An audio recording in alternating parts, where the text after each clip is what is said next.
She was the love of my life. At 76, King Charles made a confession so raw, so unexpected, that it didn't just shake the palace, it broke something inside Camilla. For decades, she stood by his side, surviving scandals, exile, and public hatred. But nothing prepared her for this. In a moment meant to offer peace, Charles revealed a truth that reignited the ghosts of Diana, devastated Camilla's heart, and forced the monarchy to confront a love story that refuses to die. What did Charles really say? And why did Camilla whisper, "I never expected this"? This isn't just royal gossip, it's the most emotional chapter in modern royal history. And it changes everything. It came without warning. The palace hadn't prepared a press release. No leaks, no tip-offs, just an unassuming segment in a late-evening broadcast that changed everything. King Charles, seated in an armchair, voice soft yet unflinching, looked directly into the camera. The lines on his face spoke of decades of burden, but it was his words that carried the weight of a royal earthquake. "Diana," he said, pausing with a flicker of pain, "was the love of my life." The air stiffened. There was no correction, no stumble, just silence, a heavy, painful silence that followed him into the next sentence. But by then, no one heard the rest. The world had stopped at that one confession. For years, speculation hovered over Charles like an ever-present shadow. His love for Camilla had long been public knowledge. So too the scandal that once gripped the monarchy and nearly shattered it. But this moment wasn't about scandal. It was about something far more devastating. Truth. A truth buried beneath crowns and ceremony. A truth Camilla believed had long been buried with Diana. But in the quiet of that broadcast room, Charles unearthed it for the cameras, for the world, and unknowingly against the woman who had sacrificed everything to stand beside him. Insiders said there was no script, no rehearsal. Charles had been battling a growing sense of mortality since his recent health complications. His diagnosis, while officially undisclosed, was enough to stir whispers across court corridors and tabloid headlines. As William quietly stepped up in royal duties and Harry remained absent overseas, the king seemed to carry a new urgency in his words. This wasn't just a statement, it was a reckoning. A final attempt at setting the record straight, not as a monarch, but as a man. Camilla, watching from the drawing room in Clarence House, reportedly didn't blink for the entire segment. Those near her said she clutched the arm of her chair so tightly that her knuckles turned white. When the words landed, there was no outburst, no tears, just a single whispered line, as if speaking it aloud made it real.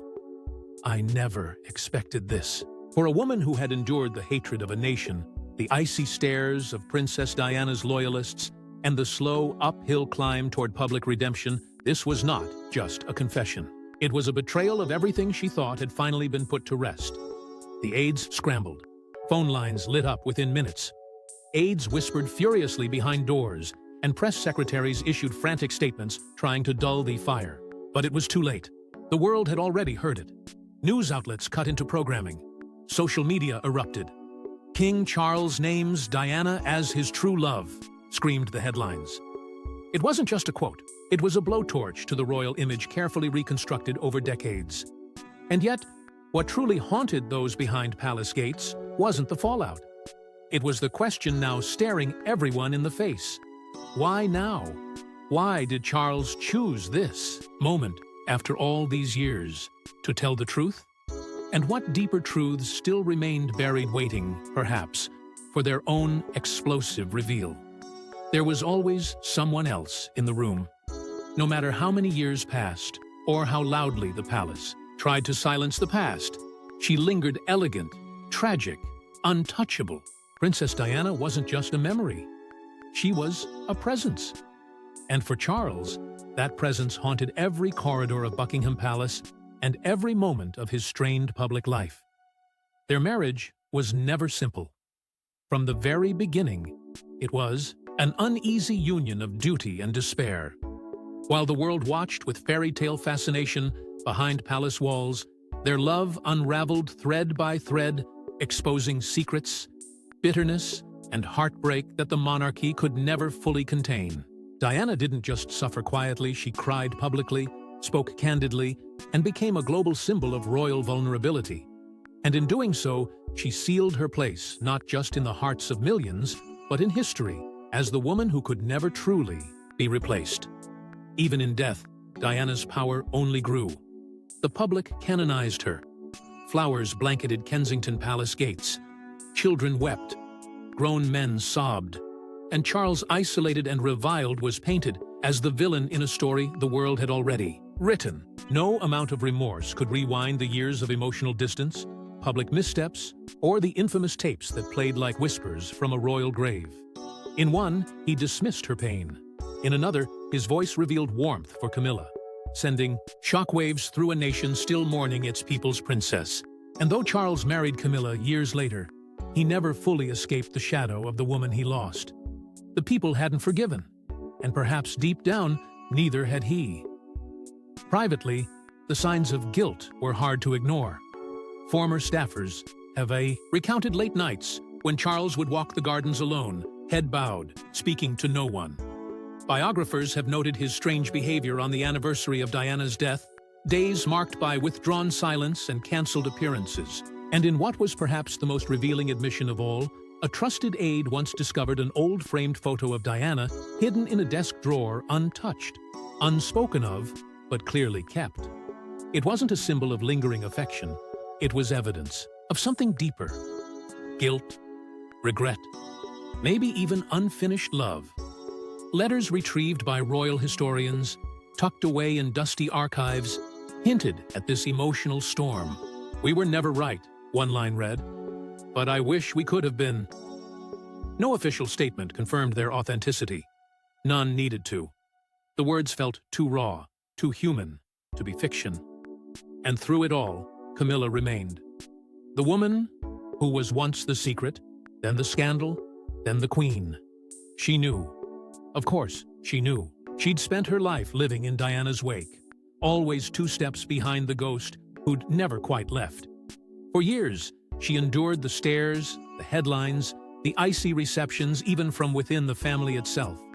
But what she could never fully overcome was the knowledge that Diana wasn't just mourned. She was worshipped. And Charles, whether he meant to or not, was still tethered to her in ways no crown could sever. Camilla had always sensed that truth. What she never expected was that one day he'd say it aloud. She was never meant to be queen. For years, Camilla lived in the shadows, judged, dismissed, and despised by a nation that once saw her as the destroyer of the fairy tale. From the moment Charles and Diana's marriage began to publicly disintegrate, the world had found its villain. And Camilla Parker Bowles, the woman whispered about in backroom gossip and splashed across merciless headlines, bore the full weight of royal scandal. She wasn't just the other woman, she became a symbol of betrayal, and for decades, she paid the price. Tabloids tore her apart. Crowds jeered. And even as Charles stood beside her, Camilla was left to face the consequences, alone. Every step she took beside him felt like walking a tightrope above a pit of public disdain. When Diana reigned as Princess of Wales, Camilla had no place in the royal spotlight. She was exiled socially, forced into a kind of quiet invisibility. Even as her bond with Charles deepened, there was no room for her in the narrative the monarchy needed to maintain. Diana, after all, was the young, beautiful mother of the heirs to the throne. Camilla couldn't compete with that image, not then, and perhaps not ever. While Diana captured hearts with her raw vulnerability and unmatched grace, Camilla was cast as the calculated intruder. And so she stayed in the shadows, watching from afar, clinging to the hope that one day the world would understand the truth behind her loyalty. Years later, when Diana was gone and the monarchy teetered on the brink of a generational shift, Charles began the slow and deliberate campaign to reshape public opinion. Camilla was no longer hidden. She began to emerge softened, smiling, always careful. With the help of palace PR machinery and the Queen's measured endorsement, she transformed from pariah to partner. Yet it wasn't easy. The Queen's approval, when it finally came, was cautious. Prince William remained visibly reserved. And, while the media gradually adjusted its tone, the people did not forget. Camilla had to earn every inch of acceptance. She did it not with grand gestures, but with quiet endurance. She smiled through the whispers, remained gracious during tense public events, and never once lashed out at the world that had once turned its back on her. But what the public never saw was how deeply she depended on Charles. Behind closed doors, Camilla's strength wasn't forged from confidence. It was forged from devotion. She had given everything to be by his side. Not just her reputation, but her peace, her privacy, her pride. And through it all, she needed one thing in return: his unwavering reassurance that it had all been worth it, that she was enough, that she hadn't sacrificed herself for a crown that was never truly meant to fit. For Camilla, every time Charles defended her publicly, every time he chose her over tradition or protocol, it stitched another wound closed. His validation was more than love, it was survival. So when Charles finally acknowledged his enduring love for Diana, it wasn't just a revelation, it was a rupture. A crack in the foundation Camilla had spent years pretending was solid. She thought the battle was over. She believed she had finally secured her place in his world. But in a single sentence, Charles reopened a chapter she had spent her entire royal life trying to bury. And this time, there was no hiding in the shadows. She wasn't supposed to hear it that way. Not from a television screen, not in front of senior aides, and certainly not without warning. But there she was, Camilla, seated in her private drawing room in Clarence House, flanked by two of her most trusted staff members, watching what was meant to be a routine broadcast. The king had insisted on delivering a personal message, something reflective, timely, heartfelt. No one suspected what was coming, not even her. The atmosphere was casual until the words hit the air. Diana was the love of my life. For a moment, time itself seemed to stop. Aides froze mid-breath. Camilla stared ahead, lips slightly parted, blinking slowly as if her mind hadn't yet processed the words. Then her face, usually composed, carefully guarded, began to shift. Confusion, disbelief, and then something else entirely. Devastation. According to palace insiders who were present, she didn't scream, she didn't cry, she didn't flinch. Instead, she leaned forward slightly, her voice no louder than a whisper, and said the sentence that would echo through royal hallways for days to come. I never expected this. Not from him. Not after everything she had given. Not after everything she had endured. For decades, she had swallowed public hatred, tabloid venom, and the uncomfortable stares of Diana's loyalists, always believing that Charles's love and loyalty would be her reward, that his protection, his public defense, was the proof that the struggle had been worth it. But in that single moment, with millions watching, he reopened a wound she thought had finally healed. Behind closed doors, Clarence House descended into chaos. Private secretaries stepped out of meetings, press advisors huddled in corridors, and phones rang non-stop. Damage control wasn't just urgent, it was essential. Within the hour, carefully worded statements were drafted, trying to reframe Charles's words as a moment of reflection rather than a declaration of undying love. But the quote had already taken on a life of its own. Headlines around the world echoed the sentence. News anchors debated the emotional implications. Social media erupted with sympathy for Diana and curiosity, even pity for Camilla. A queen consort now cast once again as the second choice. But beyond the media frenzy, it was what happened inside the palace that spoke volumes. Staff noted Camilla's unusual silence over the next 24 hours. She skipped a scheduled appearance, citing health reasons. And even in private, she kept her responses measured, subdued, but unmistakably wounded. This wasn't just heartbreak. This was something deeper. Something rooted in years of trying to rewrite a legacy, only to watch it unravel in one breath. Because this moment wasn't about the public, or even the monarchy, it was about trust, about a woman who had finally stepped into the light, only to be pulled back into the darkness of a past she could never fully escape. And yet, as the palace scrambled to contain the fallout, it became clear that this wasn't just a personal blow. It was a shift, a moment that would carry consequences far beyond a bruised heart. Because when a king confesses a love that isn't for his queen, the monarchy itself begins to tremble. For Prince William, the words struck like a blow he never saw coming. Diana was the love of my life. Spoken by his father, broadcast to the world, etched into the headlines before he could even respond. And yet, for William, the sting wasn't just in the confession, it was in the timing. It reopened a wound he had worked tirelessly to seal, not for the sake of the monarchy, but for his family. He had accepted Camilla out of necessity, not out of warmth, not even out of forgiveness, just out of duty. Their relationship had always been restrained, professional, polite, but devoid of intimacy. And now, as the king's words spread like wildfire, William found himself questioning what that duty had truly cost him. He had lived with the tension for years, torn between honoring his mother's memory and supporting the institution she once tried to escape. He had walked a careful line, shielding his children from the same emotional chaos he had endured. And yet, Charles's sudden truth-telling shattered that balance. It was no longer about the past. It was about the present. The queen consort, once reluctantly accepted, was now at the center of a very public reckoning. William wasn't angry, he was exhausted, tired of pretending, tired of protecting everyone but himself. Insiders say he withdrew almost immediately after the broadcast, skipping a private dinner scheduled with his father and declining any statements. Those close to him say it was the first time in years they saw him truly conflicted, not as a prince, but as a son. And then there was Harry, thousands of miles away, estranged but always listening. The confession, for him, wasn't a surprise. It was a confirmation, a vindication of everything he had said, publicly and painfully, during the Oprah interview. He had warned the world about the cracks in the palace's facade. He had spoken of silence, neglect, and favoritism, and now his father had unknowingly reinforced it all. Diana wasn't just a memory for Harry.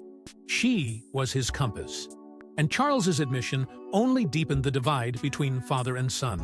There was no official comment from Harry, but those closest to the Sussexes say his reaction behind closed doors was filled with fury, not at what was said, but at the years it took to be said. It wasn't a moment of healing. It was salt poured into old wounds. Together, William and Harry now stood on opposite sides of a crumbling bridge. Yet for the first time in years, they shared something, an unspoken pain.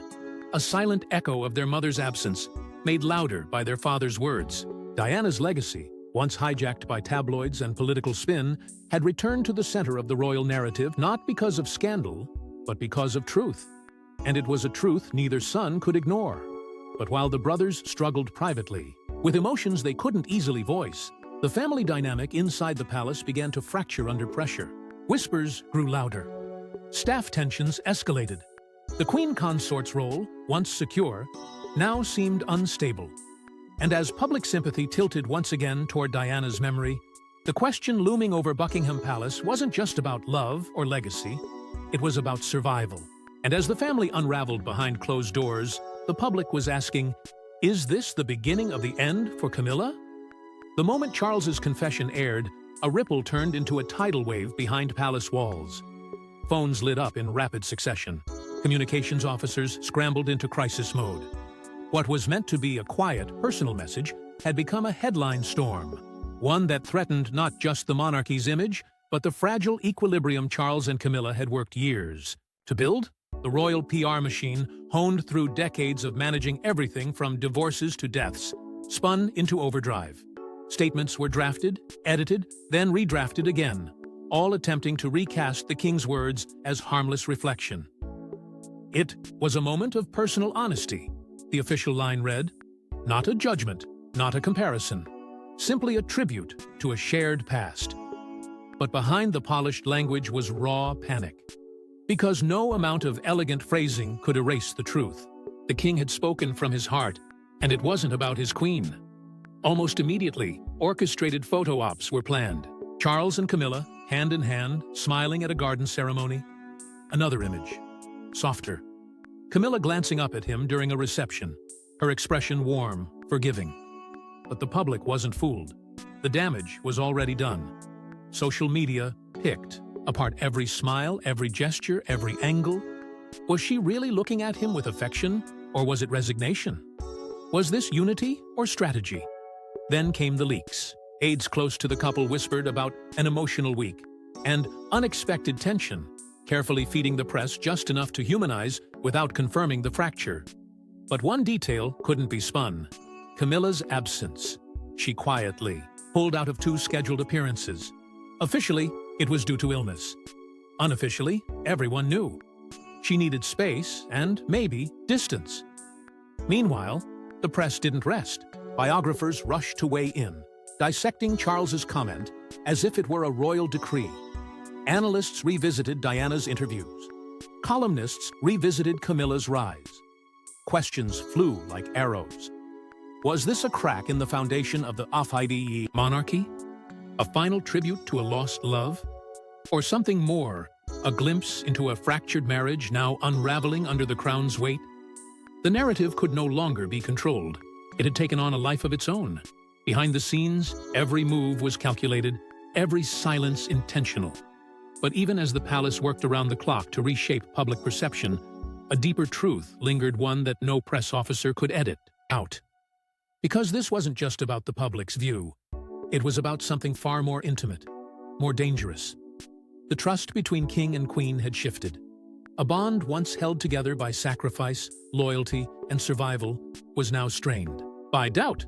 And no media spin could fix what was broken privately between Charles and Camilla. In the quiet aftermath of the storm, those closest to Camilla began to speak carefully, cautiously, but with unmistakable concern. Behind palace gates, the queen consort had withdrawn. Not dramatically, not in fury, but with a stillness that unsettled even her most loyal aides. According to one longtime friend, she wasn't angry. She was heartbroken. Not the kind of heartbreak that explodes in public displays or tears, but the kind that settles in the bones. She's devastated, the source said.